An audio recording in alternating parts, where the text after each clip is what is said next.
السلام عليكم. اسمع ذكرى ماذا تقول آل سعود ومخابراتهم الذين اغتالوها في مصر وبتواطؤ من أطراف أخرى. تم اغتيال ذكرى في أراضي مصرية من قبل وأمر آل سعود ومخابراتهم.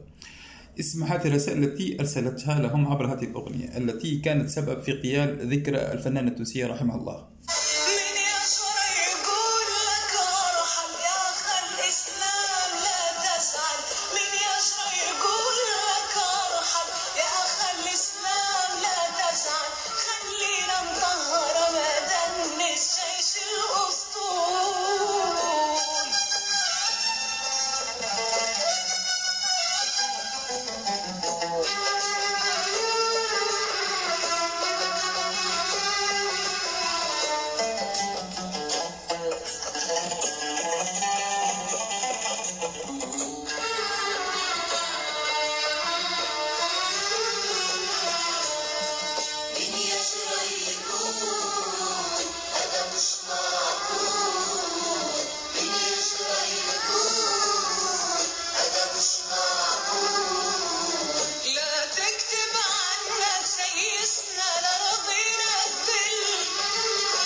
ثقتنا في الله.